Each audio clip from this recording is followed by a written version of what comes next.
बिस्मिल्लाहिर्रहमानिर्रहीम। अस्सलाम वालेकुम नाजरीन, आजाद कश्मीर की वादी में आज एक अजब मंजर देखने में आया। मरियम नवाज जो कश्मीर के पुरफजा मकामात को देखने के साथ साथ पार्टी की इंतखाबी मुहिम भी चला रही हैं, जब हटियां बाला की तरफ जा रही थी तो उन्होंने देखा कि सरहद के इर्द गिर्द फैले पहाड़ों में पाक फौज के जवान वतन के दिफा के लिए मौजूद हैं। अपनों से दूर पहाड़ों की ओट में जुर्रत और बहादुरी के अलंबरदार ये मुहाफिज मरियम नवाज के दिल को भा गए और वो कहने पर मजबूर हो गई। क्या, आइए जानते हैं कि जब मैं नीलम वैली और लीपा हुई तो जगह जगह मुझे पाक फौज के जवान नजर आए जो दुश्मन से हमारी हिफाजत करते हैं। यकीन जाने मेरे लीपा के बहन भाइयों, मेरा एक बेटा है, उसका नाम है मोहम्मद जुनेद।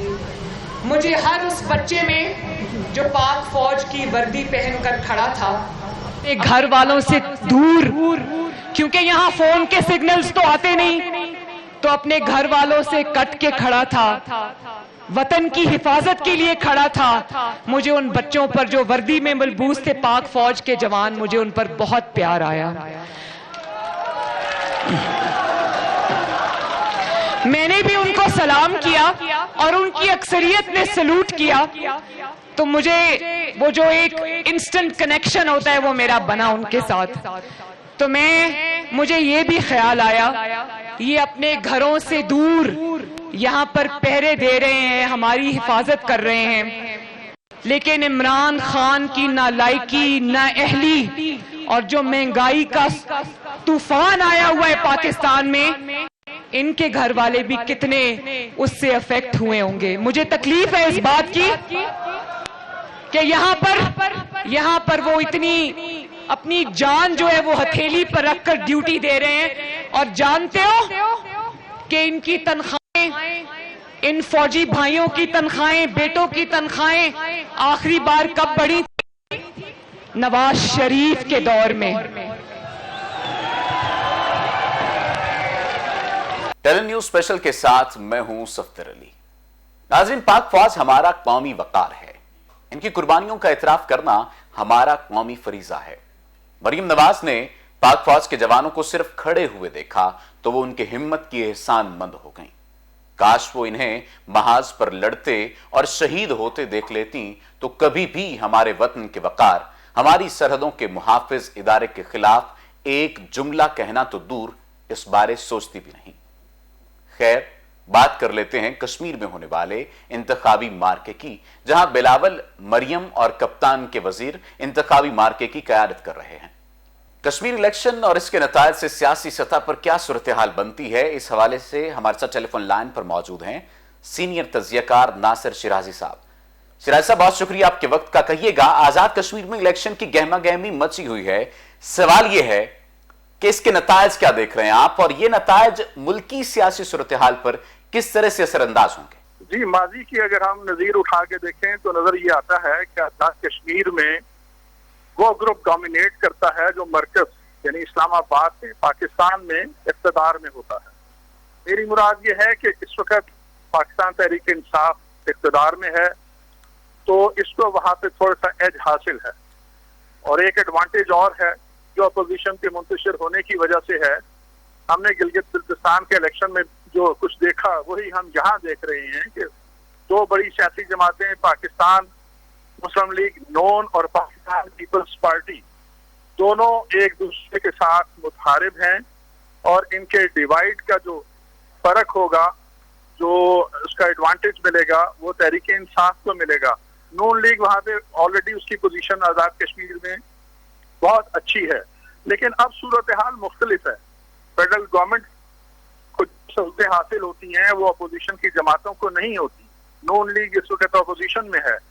हाँ, यहाँ सूरत हाल यकसर बदल सकती थी अगर पाकिस्तान पीपल्स पार्टी और नून लीग करके या सीट एडजस्टमेंट करके आजाद कश्मीर के इंतखाबात में मैदान में उतरते तो सूरत हाल कुछ और हो सकती थी। लेकिन मैं समझता हूँ कि इस वक्त दोनों सियासी जमातें चूंकि अलग-अलग इलेक्शन कंटेस्ट कर रही हैं, एक दूसरे के खिलाफ धुआंधार बयानबाजी, इल्जाम तराशियां भी हो रही हैं, लिहाजा इसका फायदा तहरीक इंसाफ को होगा।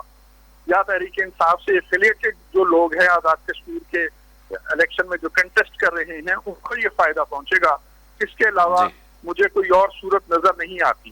ایک اور فیکٹر بڑا امپورٹنٹ ہوتا ہے وہ یہ ہے کہ سیکریٹلی یا کسی اور انداز میں کچھ بڑے پیکیج اناؤنس ہو جاتے ہیں مختلف جماعتوں کی طرف سے. دیکھنا یہ ہے کہ اگر کوئی ایسا دعویٰ کرتا ہے یا کوئی ایسی فیسلٹی اناؤنس کرتا ہے تو کیا وہ اس کو پورا کرنے کی بھی پوزیشن میں ہے یا نہیں. تو ان آل ٹوگیدر میں دیکھ رہا ہوں کہ پاکستان تحریک انصاف سے ایفیلیٹڈ لوگ جو ہوں گے وہ الیکشن میں کامیابیاں حاصل کریں گے کیونکہ وہ اپنے ووٹر کو جتنے مرضی وعدے کریں. ووٹر بھی اب بڑا سیانہ ہو چکا ہے, وہ یہ سمجھتا ہے کہ جس کا تعلق اسلام آباد سے ہوگا, تحریک انصاف سے ہوگا, وہ ممبران اسمبلی جو ہیں وہ اپنے وعدوں کو کسی نہ کسی حد تک پورا کرنے میں کامیاب رہیں گے.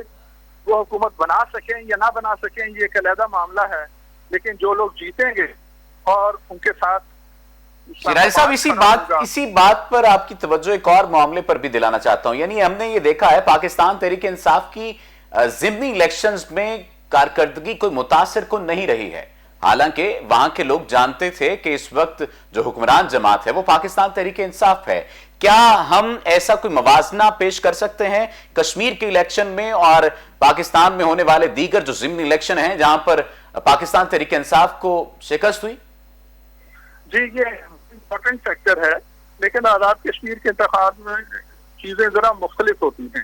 ضمنی انتخابات میں تحریک انصاف کو حقانیاں ہوئی ہیں, لیکن یہاں پہ جو دو بڑی سیاسی جماعتیں میں پھر عرض کروں گا, پاکستان پیپلز پارٹی اور نون لیگ, ان میں جو آپس میں جو دوریاں ہو رہی ہیں اس کا فائدہ پھر ان عناصر کو ملے گا جو اسلام آباد کے ساتھ. بالکل, یہ فائدہ لازمی طور پر پاکستان تحریک انصاف اٹھائے گی, اس کے ممبران اٹھائیں گے. ناصر شیرازی صاحب ہمارے ساتھ موجود تھے. شیرازی صاحب بہت شکریہ آپ کے وقت کا. ناظرین یہاں پر وقت تو ایک بریک کا, اور بریک کے بعد ذکر ہوگا افغان سرزمین کا.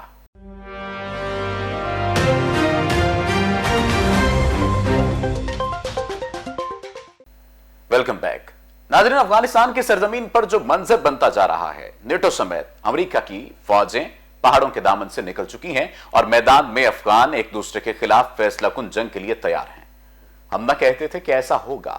ہم نے اپنے گزشتہ پروگرامز میں پہلے ہی بتا دیا تھا کہ غدار بھارت افغانستان میں اپنے گھٹیا عزائم کی تکمیل میں پیش ہے. افغانستان میں بھارت ایک گیدڑ کا کردار ادا کر رہا ہے. ہم اپنے گزشتہ پروگرام میں افغانستان کی بگڑتی صورتحال میں بھارت کا کردار دنیا کے سامنے لائے تھے. ہم نے واضح کیا تھا کہ بھارت افغان سرزمین پاکستان کے خلاف استعمال کر رہا ہے, اور یہ بھی کہا تھا کہ جیسے ہی امریکی فوج کا انخلا ہوگا تو بھارت افغانستان سے فوراً دم دبا کر بھاگے گا. اگر ایسا نہ ہوا تو طالبان بھارتی فورسز کو اٹھا کر ماریں گے. آج دنیا دیکھ رہی ہے کہ ہم نے جو کہا وہ سچ ثابت ہوا. ایک چپ ہے جو نگلتی جا رہی ہے شہر کو, اور اس پہ بولتا تو بھی نہیں میں بھی نہیں, لیکن ہم بولے تھے اور ہم نے بتایا تھا. افغانستان میں 90 کی دہائی پھر دہرائی جانے لگی ہے. اس ٹریجڈی میں کامیڈی صرف یہ ہے کہ اس میں وہ شامل تمام بڑے کردار جو اس خوفناک ڈراپ سین کے ذمہ دار ہیں اب ہاتھ ملاتے نظر آ رہے ہیں. سب سے نمایاں کردار صدر بائیڈن کا ہے, جو اپنی مفصل پریس کانفرنس میں پشیماں دکھائی دیے. انہوں نے بات کچھ یوں ختم کی کہ افغان جانے اور ان کا کام کہ امریکہ کے مقاصد تو کب کے پورے ہو چکے. ناظرین, جنوبی ویتنام کے شہر سائیگان سے امریکیوں کے شرمناک انخلا کی تاریخ دہرائے جانے سے صرف اس طرح بچا جا سکا کہ راتوں رات افغان حکومت کو اطلاع دیے بغیر بگرام کے فوجی اڈے سے انخلا اس طرح ہوا کہ اس کے خالی ہونے پر وہاں موجود مال غنیمت کو چند لوگ لے اڑے, اور افغان فوجی دستے پہنچے بھی تو اس وقت جب لوٹ مار ہو چکی تھی. بگرام کے فوجی اڈے سے انخلا کا منظر افغانستان کے طول و عرض میں پھیلتا نظر آ رہا ہے, اور اس خلا کو پر کر بھی رہے ہیں تو وہ طالبان جن کی سرکشی کو چلنے امریکہ اور نیٹو کی افواج 20 برس پہلے افغانستان پہ حملہ آور ہوئی تھی. دوسری جانب جہاں امریکی فوج کا افغانستان سے انخلا ہو گیا, وہیں امن کے دشمن بھارت نے افغانستان میں خانہ جنگی کے لیے ڈبل گیم کھیلنا شروع کر دی. ایک طرف طالبان سے مذاکرات, جبکہ دوسری جانب انہی کے خلاف اشرف غنی حکومت کو بھاری اسلحہ پہنچا دیا گیا. افغانستان سے سفارتکاروں کے انخلا کے نام پر بھارتی فوج کے خصوصی طیارے کابل اور قندھار پہنچے اور اشرف غنی حکومت کو بھاری اسلحہ اور گولہ بارود فراہم کیا. C-17 नामी भारत के इन फौजी तैयारों पर 122 टन 40 mm के गोले थे जो अफगानिस्तान पहुंचाए गए। ख्याल रहे कि भारत के तमाम कौंसल खानों ने अफगानिस्तान में काम बंद कर दिया है। कौंसल खानों की बंदिश भारत की नाकाम अफगान पॉलिसी को जाहिर करती है। भारत अफगानिस्तान से दुम दबाकर ऐसे भागा कि जग हंसाई हुई, मीम्स बनी। अवाम ने तो भारतीय सफारतखाने की तस्वीर लगाकर कैप्शन में लिख दिया कि यह मकान किराए के लिए खाली है। दूसरी जानिब ताज़ा तरीन इत्तलात के मुताबिक तालिबान की जानिब से अब तक अफगानिस्तान के 85% हिस्से पर कब्जे का दावा किया गया है और कंधार में भारतीय कौंसल खाने पर तालिबान ने अपने कदम जमा लिए हैं। आप जानते हैं कि इसका क्या मतलब है? तमाम तरह हसास मालूमात पर तालिबान का कब्जा हो गया है और इससे भारत के घटिया अज़ाइम पूरी दुनिया में बेनकाब होंगे। दुनिया जान जाएगी कि भारत अमन दुश्मनी में किस हद तक गिर गया है और अफगानिस्तान की सरजमीन को पाकिस्तान के खिलाफ इस्तेमाल करने के लिए क्या खेल खेला था। हकीकत जल्द आश्कार हो जाएगी, जबकि तालिबान ने वाजे कर दिया है कि अफगानिस्तान में ओवरटेक करने के बाद हमसे हमसाए मुल्क को कोई खतरा नहीं होगा, हम पुरअमन रहेंगे। दूसरी जानिब अफगान तालिबान ने काबुल एयरपोर्ट की सिक्योरिटी के लिए अमेरिका और तुर्की के दरमियान मुआहदे की मुखालिफत कर दी है। तर्जुमान तालिबान के मुताबिक डेडलाइन के बाद किसी भी गैर मुल्की फौज की मौजूदगी के खिलाफ हैं और हम सख्त एक्शन लेंगे। अफगानिस्तान की सूरत हाल के तनाजुर में टेल न्यूज ने एक खुसूसी रिपोर्ट तैयार की है, आइए देखते हैं। अफगानिस्तान इस वक्त दुनिया का सबसे अहम इशू बना हुआ है।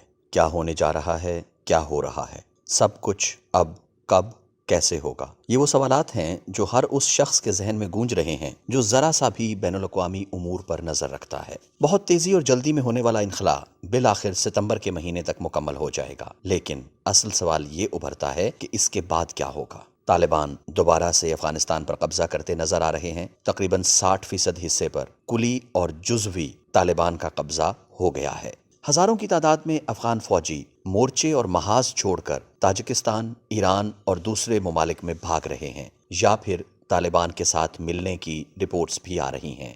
हथियार डाल रहे हैं, फौज छोड़ रहे हैं। ये वो अफगान फौजी हैं जिनकी तरबियत नेटो और अमरीकी अफवाज कई सालों से करते आ रहे हैं। अब फिर अफगान अवाम का महाफिज कौन होगा? अफगानिस्तान को कौन बचाएगा? कहा जा सकता है कि अमली तौर पर सिर्फ काबुल या फिर सिर्फ सदारती महल पर अशरफ गनी की हुकूमत है। फिर क्या मिला नेटो और अमेरिका को? 2 दहाइयों की जंग में अरबों डॉलर्स का नुकसान, हजारों फौजियों की हलाकत, दुनिया को दहशतगर्दी के खिलाफ जंग का नाम देकर एक अनदेखी जंग के दहाने पर छोड़ने का सहरा। और पाकिस्तान ने तो सबसे ज्यादा नुकसान उठाया। 70,000 से ज्यादा अफराद जाँ बहक, अरबों डॉलर्स का नुकसान। कौन भरपाई करेगा? कौन पाकिस्तान के नुकसान का अजाला करेगा? आज की ताज़ा तरीन खबर की तरफ आते हैं। अमरीकी उमूर खारजा के तर्जुमान नेड प्राइस कहते हैं कि अफगानिस्तान में अमन पाकिस्तान और अमरीका दोनों के मफाद में है। दूसरी तरफ रिपोर्ट्स के मुताबिक तेहरान में आज पहली बार तालिबान और अफगान फोर्सेस के दरमियान मुज़ाकरात की मेज़बानी हुई है। तेहरान के मुताबिक दोनों स्टेक होल्डर्स मिल बैठे हैं और शायद पावर शेयरिंग पर बात हुई है। देखें क्या नतीजा निकलता है, लेकिन फिलहाल आज तक तालिबान आगे बढ़ने का दावा करते नजर आ रहे हैं। अफगान वजारत दिफा कहती है कि सरकारी फौज ने सूबा बादगीस के मरकजी शहर कलाए नौ से तालिबान को पीछे धकेल दिया है। गुज़श्ता रोज तालिबान ने कला नौ शहर पर कब्जा कर लिया था। इतलात के मुताबिक तालिबान अब भी कला नौ के बाज़ इलाकों में मौजूद हैं और सरकारी फौज के साथ उनकी झड़पें भी जारी हैं। ये झड़पें पुलिस हेडक्वार्टर्स और मिलिट्री बेस के करीब जारी हैं। साथ ही साथ दूसरी जानिब तालिबान ने भी दावा किया है कि उन्होंने सूबा बादगीस के जिला शहर सफा पर कब्जा कर लिया है। रिपोर्ट आपने जानी। टेल न्यूज स्पेशल से अपने मेजबान सफदर अली को दीजिए इजाजत। अल्लाह ने के बान।